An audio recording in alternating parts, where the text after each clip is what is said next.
Greetings, Marsh here, and welcome to episode 34 of my Pyanodon's playthrough. In this episode, we are going to upgrade our factory and get started on a main bus. Enjoy.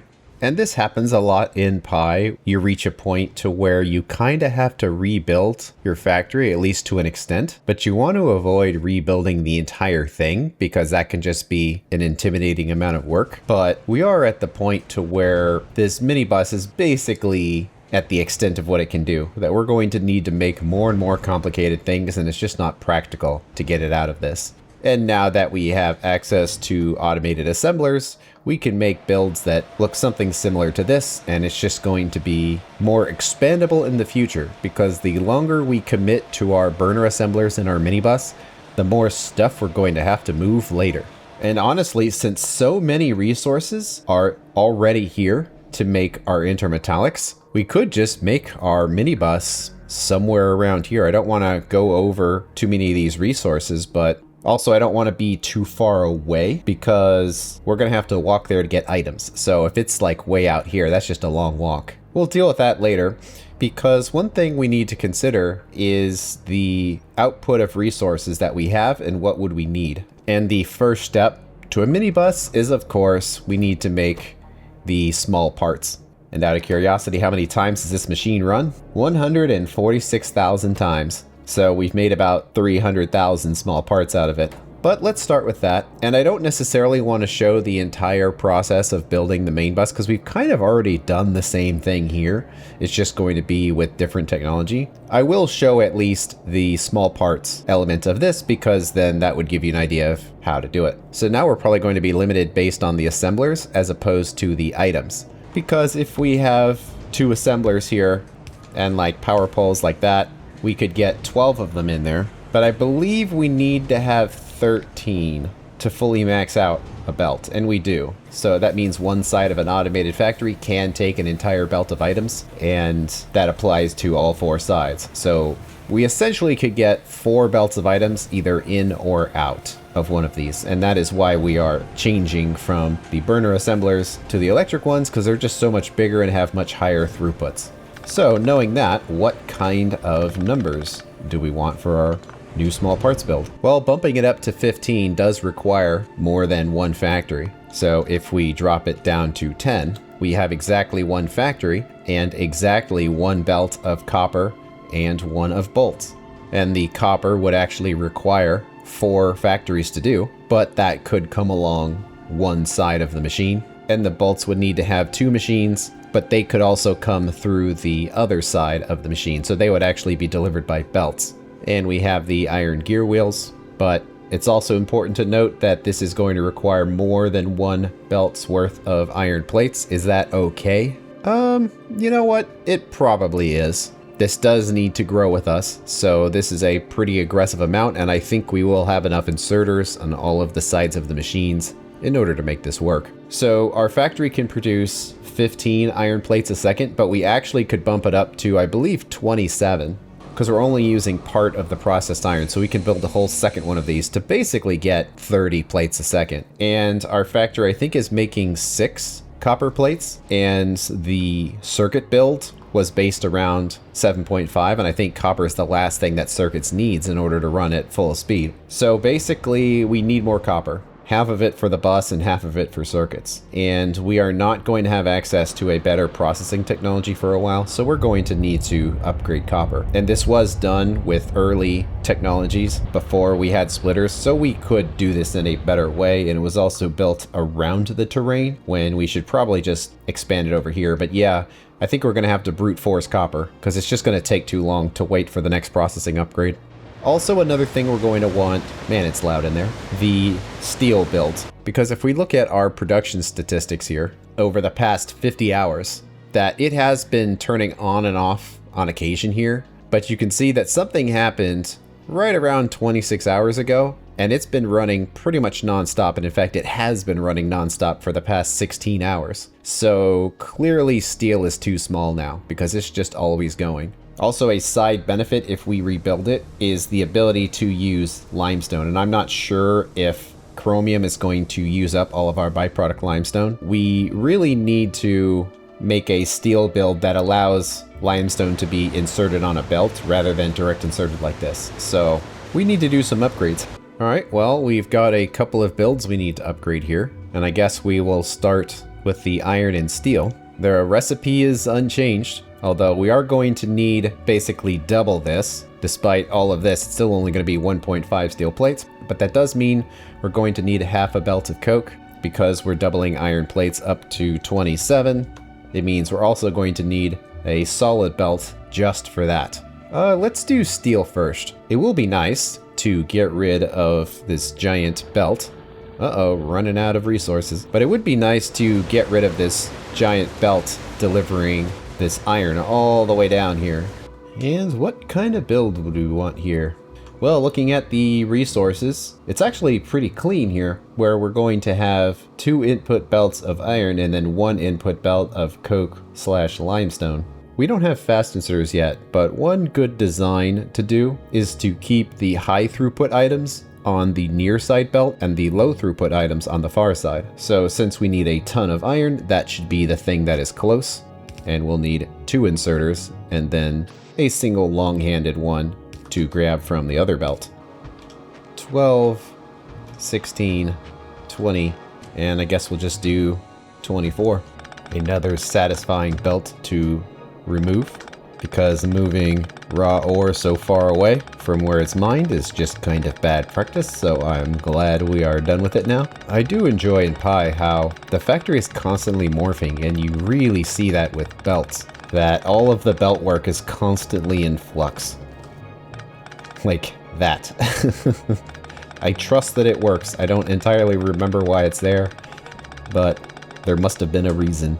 It's important to remove these belts because if you see a belt, you're probably going to assume that it's supposed to be there. So having an empty, unused belt is just kind of makes the factory difficult to understand. So it is important to pull these out when you don't need them anymore. This was one of the oldest builds in the factory, so it's nice to replace it with something a little better. And we do have this machine making the barrels, but I kind of just want to remove it for now because it might be a while before we need to make more barrels. It's gonna feel so empty in here after this is gone. It's been here for so long. I can tell you already that it's much more satisfying to build things in this way than the way we were doing previously. It just feels better because it's normal Factorio stuff rather than crazy Pi stuff. So yeah, I think we're pretty good. We've got our 3 belts of resources necessary for this to run. So let's see how it works. And it's going to have a big buffer to fill. But it seems to be working. So the next thing we need to do is integrate this outpost with any caravans that use it. And I think this is the first time that we have replaced one outpost with another. So what we can do is come here and then look at all of the caravans that are visiting this depot. And then we just go in, where we open caravan, find the one that is steel, right-click the outpost name, which will then allow us to change it. It looks like we need a radar, but it's that one, and that's all we need to do. And then when we come back here, it's no longer on the list because it's not visiting this outpost. So we just do the same thing for all 3. And there we go. Now the outpost has nobody visiting it, which means it is safe to remove. So I wanted to talk about kind of how these outposts work. I think I kind of glossed over it when I was talking about the caravan spreadsheet, but caravans go through their schedule in series. So what that means is, of course, it goes through every stop one at a time, but also the items that it does at the stop, it also goes one at a time. First, it comes to the outpost and empties all of the cargo that it can, and the wait until fulfilled is not checked, which means it just does what it can. And then it continues to unload just tin. And the reason why it's set that way is because our spreadsheet calculated that tin would be the thing that we were going to run out of first. So as a result, everything else that's in there will hold off until tin runs out. And then when tin does run out, it will do one more attempt to empty everything it has, but again, it doesn't wait because it's already empty on tin.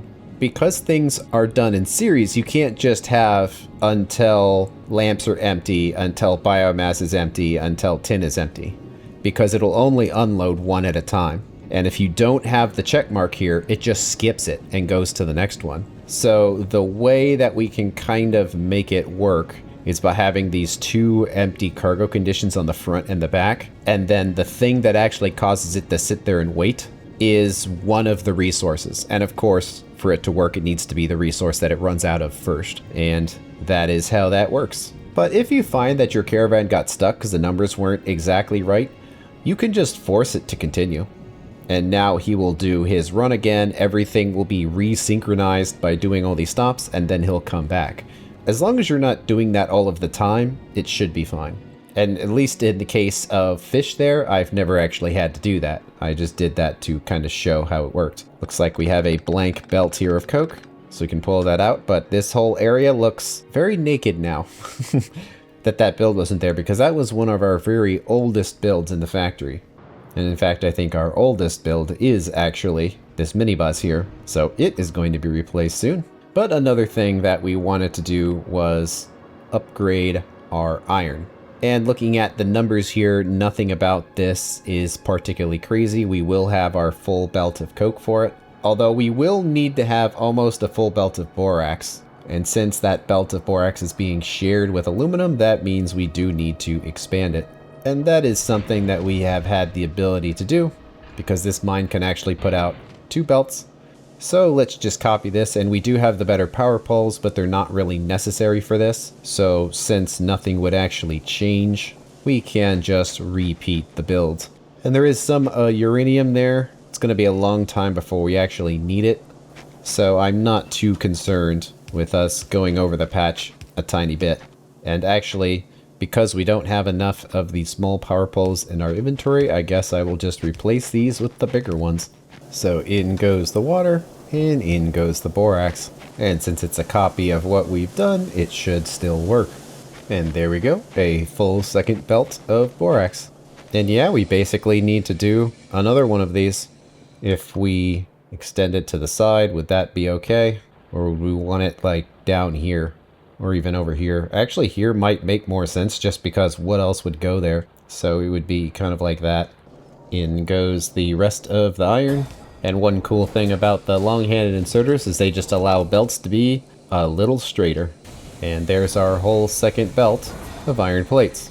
We'll send it to where it needs to go later. But the other thing to consider is the electrolyzers, and we might be at the point now where we stop adding electrolyzers, because we don't necessarily need to have an electrolyzer for every single build. We can just add more when it's not enough. So we'll see how it works. It is a little annoying that we don't have like circuit HUD or the speaker item to give us an actual warning when oxygen gets low, but this should be fine for now.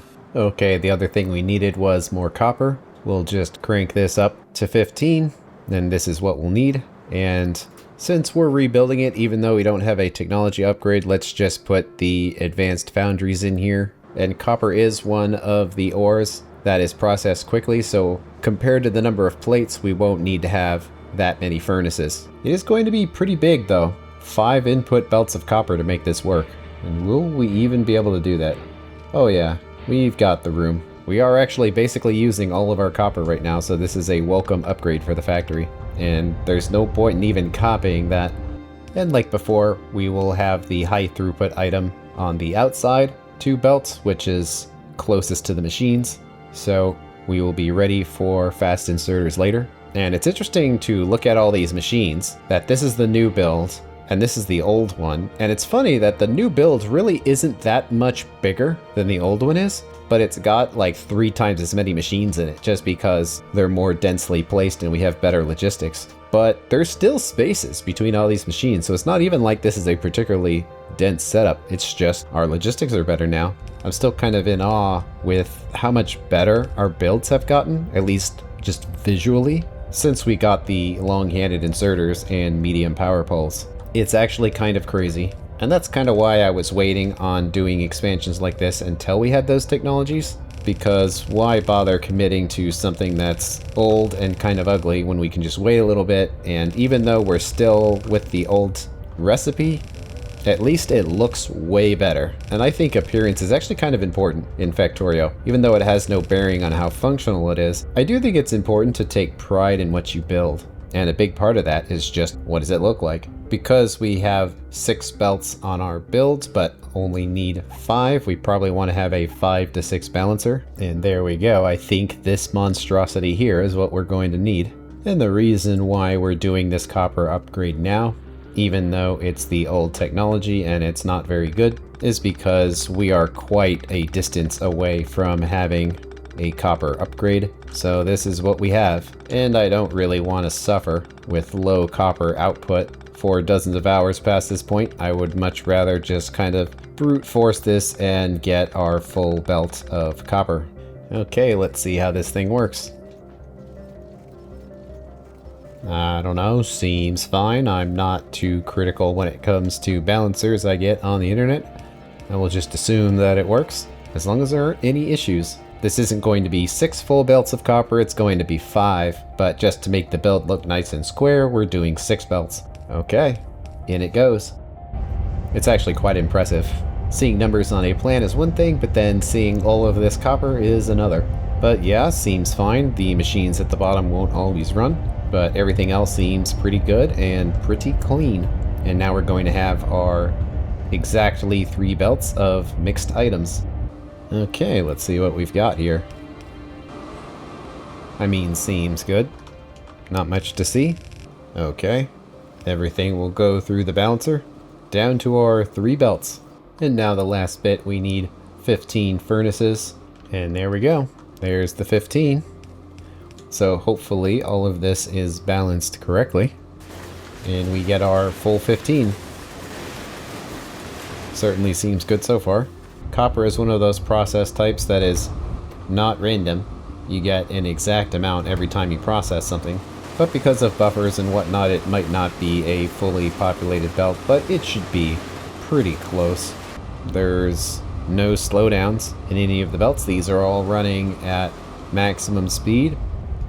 And these are not, which makes sense because it's 5 belts going into 6. So these aren't going to be full, but everything else should be. And yeah, seems good. That's, for what it is, a pretty dense setup with a lot going on. And power output is alright. Well, when the electrolyzers aren't going, things are pretty quiet in the factory. Okay, where are we going to do this? It being a main bus, it kind of needs to go in a straight line and then have the builds go at a perpendicular angle to that. So we've actually got a few main bus type of things going on right now. And that's kind of just how I build things. So we have our chemical processing, which has the main bus going this way and then up and down for the builds. Circuits was kind of like that, where the items were up here and going down. Of course, the intermetallics come over here and go up. And just giant builds in general, like with antimony, kind of does the same thing. It's just a good way of building things. So we would want it to go in a way where it wouldn't be blocked by cliffs and it wouldn't go over a resource. It doesn't really matter too much because you have way more resources than you'll ever need, but nonetheless, we wouldn't want to go over something if we can avoid it. But this area here is open, because you can do one-sided or two-sided buses. This is like a two-sided bus where they go in both directions. It has a limited amount of slots in the middle, and once you fill them up, you're done. And if you're not sure how big it needs to be, or you just want it to be more compact, you can do a one-sided bus like this, where it all goes along one side and then up or down or whatever direction it needs to. So we could do the belts coming this way and then shooting out. It would come through here. We don't want it to interfere with this here, so that would be the very end of the bus, and now we need to kind of guess how many belts would be on here. Of course, we could add more later or go around the mine if we needed to. This isn't going to be like one bus to rule them all, because Pi isn't really a main bus type of mod. There's just too many items, and you use other logistics, namely robots, to make malls of things, so you don't really need to kind of focus everything in your factory into one point. You just need to be able to manufacture the things that you need to expand. I don't know, that seems fine. So it would come up here. This one's going to be a little weird though, because it's essentially going to get its own iron belt. So the belt that supplies iron for this is going to just kind of come right in rather than go along the bus. But nonetheless, the bus is also going to have its own belt of iron and copper. Just one more item among many going on in this area. There's so much going on. At least some of it can be removed. I imagine that this coke delivery is relatively temporary. And of course, all of these coal belts are too, so I think all of these are going to disappear at some point. But for now, they're here. Let's just start with the cables. This is going to be high throughput, so we need to pay close attention to all of the inserters and belts. But with our bigger power poles, everything looks pretty good. This is going to be a fully maxed out belt, so we might need to have more inserters than just this. That does sometimes happen when you're maxing out belts, but you can avoid having to do the side switch if you use long-handed inserters for half of the machines, and then just have these little short belts right here, which will insert on the near side. So it's kind of two different ways of doing the same thing. I'm not sure which one is better. Well, the other one's probably better in the sense where energy costs are less, but you can do it this way too. It might help to hook up each section one at a time, just to see what's going to be on each belt. This will run very briefly,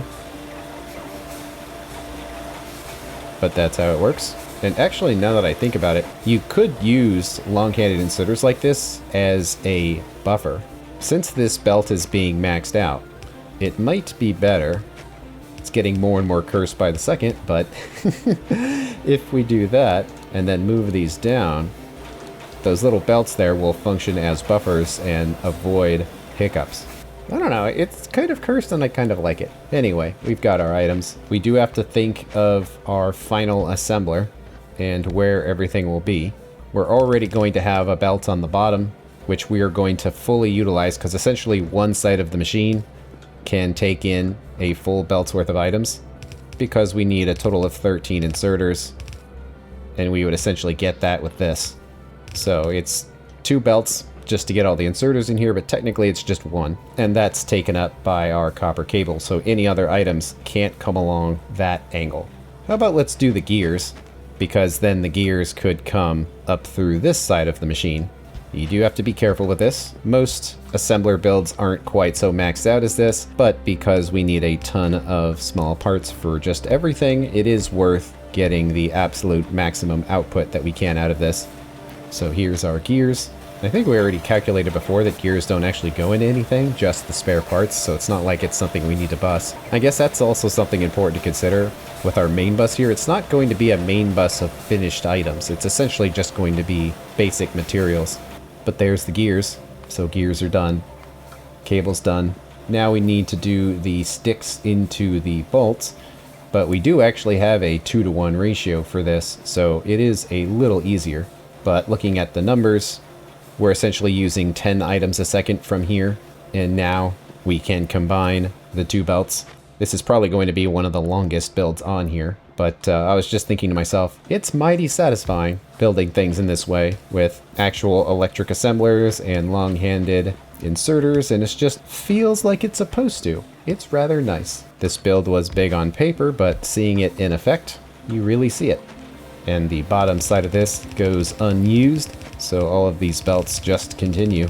Okay, is this gonna work? Well, no, because the ratio is wrong. There we go. I love the scale of this. It's fantastic. But yes, you definitely want to keep all of this off of the main bus because you have to look at the numbers. And a lot of these things are becoming bigger after they are manufactured. So you have like 7.5 iron plates turning into 15 sticks. So which means that things like sticks and bolts should never be on a bus. Same with a cable because they actually become bigger when you do so. Whereas something like small parts actually becomes smaller, and most things you manufacture, especially in Pi, become smaller. But you have to be careful. That's why we're making sure to keep it all within this one build here. We got to make sure we can get all of the inserters on here. I was just going to put it there, but we have to be careful because where all the resources are going to come in is going to be a little weird, because we essentially need to use all 4 sides of the build. So one side is going to have those gears, then that side is going to have the cable, this top side is going to have the bolts, and then the back side is going to be the output. So there's going to be a lot going on with this machine right here. And that will be all of the inputs. And then that will be our output. Somehow. We'll just go in like this, where it'll go through and then get on the bus. And let's just skip to the next line because it's a finished product, so we'll have it go down there. Okay then, it's time to find out if all of this actually works. Here we go. That is so many inserters. Let's take a look at the whole build, because we want to make sure all the numbers are correct, that none of these are maxed out machines, so we would expect them to be pulsing, especially these bolt machines. But one way of looking at it is that we should always have a full belt of the cable and of the bolts, so there should be no gaps in there, and it looks like it's going pretty good. It's not quite giving priority here because of the sides, so we might want to adjust that a little bit. So let's do that. There we go. We want to make sure we max out this top belt here, because that belt is solely for this build to run. But yeah, look at that. It's all going. And certainly the electrolyzers are popping off. But that makes sense because iron. We do want to keep an eye on power output. I'm not sure if our factory is going to be able to supply this new main bus, so we might have to expand power. We do have one option left to us that doesn't involve just building more power plants. But for now it seems to be holding out. And yep, maxed out on parts. So there we go. Worked great. Of course he's waiting for the parts now, so it can run at full speed again. This isn't a full 15 items a second, it's just 10, so we don't necessarily need all these inserters, but there it is, and it's cool looking at all of the items that count as small parts. There's a lot of junk in there, but off it goes. Looking great. And that's the end of this episode. On the next one, we are going to see the main bus completed, as well as the implementation of electronic assemblers pretty much everywhere they can be used. Thanks for watching. I'll see you later.